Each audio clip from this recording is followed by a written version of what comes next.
Hello friends, स्वागत है आप लोग का हमारे यूट्यूब चैनल ऑनलाइन क्लासेस में। आज के इस वीडियो में हम बिहार बोर्ड मैट्रिक एग्ज़ाम 2025 के लिए आपका जो फिज़िक्स केमिस्ट्री बायोलॉजी यानी कि टोटल साइंस के जितने भी आपके चैप्टर्स हैं फिज़िक्स में, केमिस्ट्री में, बायोलॉजी में, उन सभी से जो है कुल 20 क्वेश्चंस को लेकर आए हुए हैं जो कि मोस्ट इम्पॉर्टेंट है आपके क्वेश्चन। और इसी को जो आप करने से आपका जो रिवीजन भी हो जाएगा और आपको जो 20 में 20 देखना है कि आप कितने क्वेश्चन को जो कर पाते हैं। अगर आपको जो क्वेश्चन नहीं याद है वो ज़रूर याद कर लीजिए, क्योंकि ये जो है आपके बहुत बार जो है पूछे गए प्रश्न हैं। तो देख सकते हैं पहला प्रश्न हमारा कि विद्युत धारा उत्पन्न करने की युक्ति को कहते हैं, यानी कि जो विद्युत धारा उत्पन्न करने की युक्ति है इसे हम लोग क्या कहते हैं, तो इसे कहते हैं हम लोग जनित्र। तो 1 का हमारा ऑप्शन है जो है वह राइट हो जाएगा। नेक्स्ट है ऊर्जा का ऐसा ही मात्रक क्या होता है। तो ऊर्जा के अगर हम ऐसे मात्रक की बात करें तो वो हो जाता है जूल। तो 2 का हमारा ऑप्शन बी जो है राइट हो जाएगा, जूल, जिसे कि जे के द्वारा सूचित किया जाता है। नेक्स्ट है अब निम्न में से किसका अर्थ जो है जल होता है। तो देख सकते हैं पेट्रो है, नाइट्रो है, टर्बो और हाइड्रो है। हाइड्रो का अर्थ होता है आपका H2 और हाइड्रो यानी कि जल होता है आपका, और हाइड्रेट होना यानी कि जो है जल पीना बोला जाता है, हाइड्रेट, हाइड्रो। किसी का अर्थ जो है जल होता है यानी कि वाटर होता है, पानी होता है। तो यहाँ पर 3rd का हमारा डी ऑप्शन राइट हो जाएगा। नेक्स्ट है निर्वात में प्रकाश की चाल क्या होती है। तो निर्वात में प्रकाश की चाल हो जाती है 3 × 10⁸ मीटर पर सेकंड। तो यहाँ पर जो हमारा ऑप्शन नंबर ए 4 का राइट हो जाएगा। नेक्स्ट है परावर्तन के नियम से क्या होता है। तो परावर्तन के नियम से है कि आपतन कोण इज इक्वल टू परावर्तन कोण, यानी कि कोण आई इज इक्वल टू कोण आर। ये होता है आपतन कोण के नियम, परावर्तन के नियम से। तो 5 का हमारा ऑप्शन ए जो है वह राइट हो जाएगा। इसके अलावा आपके अपवर्तन के नियम से हो जाता है mu is equal to sine i बटा साइन आर। ओके, अब नेक्स्ट यहाँ पर क्वेश्चन है कि लेंस में मुख्य फोकस की संख्या कितनी होती है। तो अगर लेंस की बात करें तो लेंस में मुख्य फोकस की संख्या जो है 2 हो जाती है। तो 6 का हमारा ऑप्शन ए जो है वह राइट हो जाएगा। नेक्स्ट है ताप बढ़ने से चालक का प्रतिरोध क्या होता है, बढ़ता है, घटता है, बढ़ता घटता नहीं है, फिर इनमें से कोई नहीं। तो ताप बढ़ाने से जो है जो चालक का प्रतिरोध होता है, रेसिस्टेंस होता है, वह जो है बढ़ता है। तो 7 का हमारा ऑप्शन ए जो है वह राइट हो जाएगा। नेक्स्ट यहाँ पर अब हम जो है फिजिक्स यहाँ पर जो प्रश्न वहाँ पर समाप्त हो गया। अब नेक्स्ट हमारा जो केमिस्ट्री से आप कुछ प्रश्न है उसके बाद हम बायोलॉजी को देखेंगे।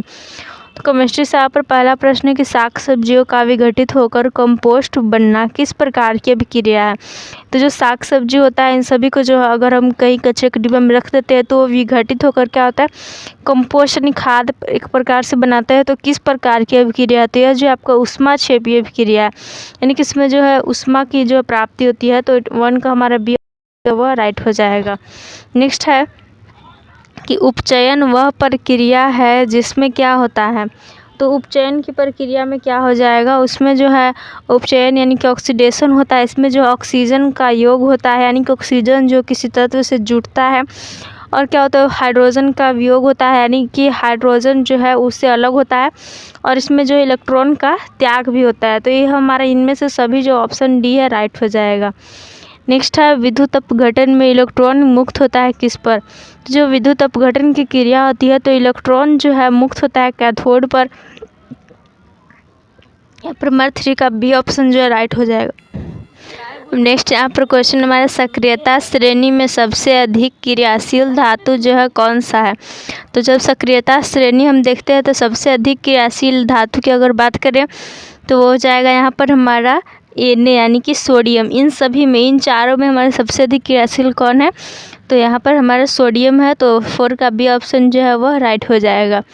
नेक्स्ट है एल्डिहाइड श्रेणी के सदस्यों का क्रियाशील समूह क्या हो जाता है, यानी कि जो एल्डिहाइड ग्रुप होता है तो उसके सदस्य का फंक्शनल ग्रुप पूछा जा रहा है। तो वो हो जाता है C डबल बॉन्ड OH। तो यहाँ पर देख सकते हैं इस टाइप का जो है C डबल बॉन्ड O और H वाला ये है, जो कि इधर डबल बॉन्ड लगा दिया, OH ऊपर हो गया। तो 5 का हमारा C ऑप्शन जो है वह राइट हो जाएगा। नेक्स्ट है एल्काइन श्रेणी के सदस्यों का समान सूत्र क्या होता है। तो एल्काइन है यहाँ पर, तो एल्केन, एल्कीन, एल्काइन होता है। एल्केन का हो जाता है CnH2n+2। ये जो है आपका ये एल्केन का हो जाएगा, ये सिंगल बॉन्ड में होता है। नेक्स्ट है एल्केन, एल्काइन एल्किन का हो जाता है, ये नहीं होगा, CnH2n हो जाता है एल्किन का, और एल्काइन का हो जाता है CnH2n-2। तो 6 का हमारा ऑप्शन सी जो है वह राइट हो जाएगा। नेक्स्ट है, एक पिकोमीटर इज इक्वल टू क्या होता है? तो एक पिकोमीटर इज इक्वल टू होता है 10⁻⁻12 मीटर। तो 7 का जो है यहाँ पर हमारा ऑप्शन ये जो है वह बिल्कुल राइट हो जाएगा। तो केमिस्ट्री से यहाँ पर जो हमने क्वेश्चन को देख लिया, अब है बायोलॉजी से कुल 6 क्वेश्चन यहाँ पर दिए, इसको हम देख लेते हैं। तो पहला हमारा प्रश्न है कि निम्नलिखित में नर युग्मक कौन है? तो यहाँ पर जो हमारा राइट आंसर हो जाएगा, मेल गेमेट पूछा जा रहा है तो शुक्राणु हो जाएगा। तो फर्स्ट का ऑप्शन ये जो है राइट हो जाएगा। नेक्स्ट है, जिब्रेलिन पूछा जा रहा है क्या है? तो हार्मोन है, एंजाइम है, वसा है, फिर कार्बोहाइड्रेट है। तो जिब्रेलिन जो आपका एक प्रकार का हार्मोन होता है, उसमें भी जो है पादप हार्मोन होता है, यानी कि प्लांट में पाया जाने वाला हार्मोन है। तो 2 का ऑप्शन नंबर ए जो है वह राइट हो जाएगा।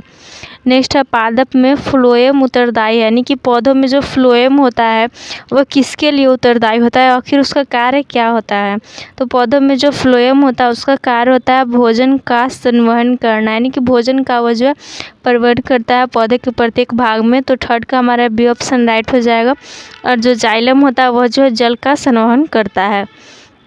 अगला है, पत्तियों का मुरझाना किस हार्मोन के कारण होता है?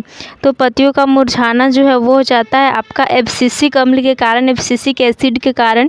तो 4 का डी हमारा ऑप्शन राइट हो जाएगा। नेक्स्ट है, 2 तंत्रिका कोशिका के मध्य खाली स्थान को क्या कहते हैं?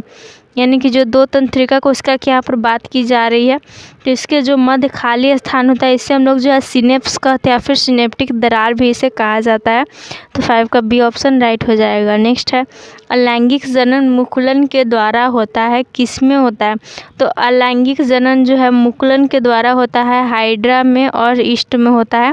तो यहाँ पर जो हाइड्रा नहीं देकर सिर्फ ईस्ट दिया हुआ, तो यहाँ पर 6 का बी ऑप्शन जो है वह राइट हो जाएगा। तो कुल 20 क्वेश्चन यहाँ पर हमने जो आप कर लिया साइंस सब्जेक्ट से। आई होप आप लोग को जो है वीडियो अच्छा लगा होगा। वीडियो अच्छा लगा तो लाइक कीजिए, दोस्तों के साथ शेयर कीजिए, और भी ऐसे वीडियोज़ के लिए चैनल को जरूर सब्सक्राइब करें। Thanks for watching.